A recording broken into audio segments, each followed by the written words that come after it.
Hi, everybody. Happy Monday. I hope you've had a fantastic weekend. Welcome to another episode of Kokoist Monday Masters. So, this weekend we were brainstorming and trying to think of some really good ideas, and we weren't really sure what to talk about this week. It's kind of chill mid-time before we get into, some exciting stuff down the road. So, we thought we would take it back to how we used to do these episodes. So, we went to our stories and we asked you guys what you wanted to talk about this week. And we got some good questions. So basically, I'm just going to treat this as kind of like a rapid fire. I've got 5 questions that we're going to cover, and I'm just going to kind of use those as like jumping off topics and just let you know a little bit more about the brand in particular. There are some very common questions here. When we were working trade shows, we would get these questions quite often. So I think it's going to make for a really good episode. Let's get started. Now, this first question is one we get quite a bit, and with good reason. This question is, how many solid color manicures can you get out of one of our potted gel colors?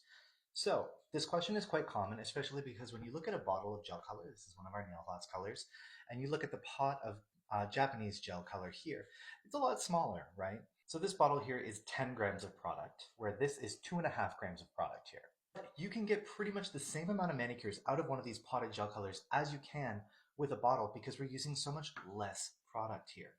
The potted gel colors that we apply with a handheld brush are much higher in viscosity and much denser in pigment, which means we have to use less product to get more color payoff. So on average, for both the potted color gels and the Nail Thoughts bottled gel colors, you can get about 25 to 30 average length manicures out of each of these.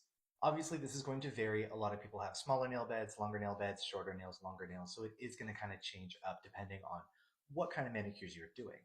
But trust me when I say you're going to get a lot of mileage out of these pots, especially when you consider that you can use every last drop of these pots. This is not typically the case with the bottle and brush colors. There's always going to be something left in the bottom that you just can't quite get to without tipping it over and dripping it into another bottle. It's just a little bit more tedious, but this you're going to be able to get every last drop out of. Okay, next question. What about clients who have very deep sidewalls? This person is saying they have very, very deep sidewalls and they're not quite sure how to work with them. That's a very good question.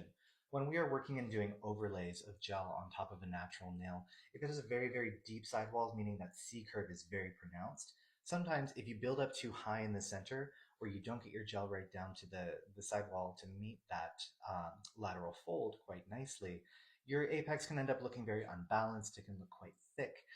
It can be a little bit tricky to get a general application down when you're dealing with gravity. I am speaking specifically to doing structured gel manicures, gel overlays on top of these natural nails that have a very pronounced barrel. Something that I find when I'm working with somebody who has very pronounced barrel like that, if they have very deep sidewalls, is one, to really work with a liner brush to kind of coax your gel in towards the sidewall so that you're not fighting it. You're not trying to get your brush in there and risking kind of flooding against the skin. Using a liner brush to kind of paint your gel out to the sidewall is going to be much safer, much more accurate, and you're going to be able to get a nice tight fit. Another thing I will do if they have very pronounced barrel like that, particularly with the platinum filler base, I do find this helpful, is to do my slip layer, but don't do the slip layer all the way to the side. Because I find when you do it all the way to the side and you have this pronounced barrel, gravity is going to play against you and that gel is going to flow down the side of this deep sidewall and you're going to get flooding very easily. So I will go like 3/4, maybe a little bit more than 3/4 of the way out towards the sidewall, apply my bead, apply my overlay, and then go back in with my liner brush and just coax that gel out towards that sidewall. Okay, rolling right along here, this person wants to know which of the Kokoist products in the line are hard gel and which ones are soakable. And this answer might make you pretty happy. Kokoist is a soft gel line, which means we do not have hard gels. So say we have a scale from 1 to 10, from soft to hard, right? This being very, very soft, like our Mega Stick base, very classic, very soakable gel manicure base coat. Super duper hard gel, OG hard gel, you can't soak it off, you have to file it off, and it's a little bit less of a self-leveling gel. Kokoist only has soft to semi-hard, ranging from like a level 1 to like an 8 on a scale of 10. That level 8 being our Excel Builder Clear, which is the strongest builder gel that we have in the collection. You can sculpt with this, you can do really long nails with it, you can do a lot of really great things with this product in the same way that you would use hard gel, but it's a little bit more self-leveling and it's also soak off.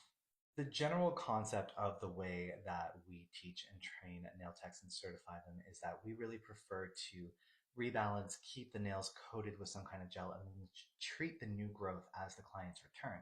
But clients love knowing and having that kind of safety net that all of these products can be soaked off with patients. Something to note here, if you are over at like the level 1 or 2, the very, very soft gels like our Megastick base, this is going to have like a 5 to 10 minute soak off time.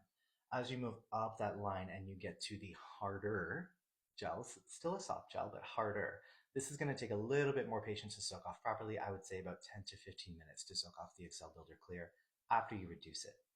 Quick fun question. Will Kokoist ever have refills of the cuticle oil? The white tea one smells so good. I totally agree. The white tea cuticle oil smells amazing. It is super lush. I would love to see refills. We'll see if we get there. I don't know. I will pass this on to Coco and see what she says. Last question here is nail shaping. Overfiling the sidewalls, how to fix it, how to avoid it. Overfiling is something that is very, very common, especially when we are trying to achieve more tapered shapes. So if you have a client that has a very wide nail bed and they want that like nice tapered almond or coffin shape, sometimes it can be very tempting to really file at the sidewalls to try and skinny out the nail to give them that really skinny finish. And oftentimes when you're done, it can look really nice, but then, a week or 2 weeks go by and the nails start to grow out and you start to see the problems. So just as an example here, I took a tip and overfiled the one side, and this is what you're going to find will happen is you get this kind of notching happening at the sides where you have overfiled to get that shape that you want, but now that the nail is growing out, you're ending up with this kind of step at that stress point. So what's going to happen is this is going to become a fault line. It's going to be very, very easy for that overfiled corner to really crack and break and give you a lot of drama. So it's very important when you're filing to make sure that you are not filing into that nail bed shape.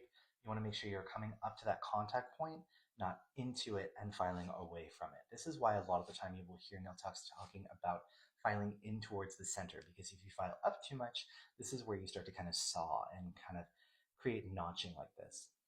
So you've got a notch and you want to fix it, right? This is when we have to look into enhancement options. My personal favorite way to fix a notch like this is to take a sculpting form, pop it underneath that nail, and build out that notched area with a builder gel or something like our fixie gel. So as an example, I don't have a notch in my nail, but if you pop a form underneath the underside of your nail, and then say you have a little bit of a notch on the side here, I would use something like our pointed brush. This is my favorite one to work with fixie gel because you can really be very accurate with where you apply it. And you just want to apply fixie gel back to that notched area to build out the side and make sure that it kind of connects to the sidewall very smoothly. Then you would cure that, refine it with a hand file, and overlay it with your builder gel of choice. And then over the coming weeks, as your client returns for return services, you're going to find that it's much easier to kind of blend that sidewall back into the entire shape of that nail. And eventually the enhancement piece will kind of recede as you shorten the nail away and it will just become their natural nail again. Another option to fix this, if you're not very comfortable with sculpting, would be to use something like one of our gel tips, taking one of these and applying it over the natural nail, making sure that you are sizing it to the sidewall. When you apply this tip, you should be able to see that it covers that notched area and then comes out and creates a beautiful shape. So if we have our notched out tip here, you would apply your gel up in such a way that it covers that notch and smooths that sidewall line. And then you would blend this, overlay it, and then as your client comes back and you rebalance and shortly reduce the nail, the more you reduce this gel up, the more the natural nail will grow out, and you're going to be able to repair that notched and free edge. So there you go, a little bit more of like a rapid fire style Q&A session of this week's Monday Masters. I hope you learned something useful. As always, if you guys have any questions whatsoever, we have our cute little comment section right down below. You can drop your questions in there. We'll do our very best to get back to you by the end of the day. Other than that, I hope you have a super amazing week. Stay busy, stay inspired, and we'll see you right back here in 7 days for another episode of Monday Masters. Take care.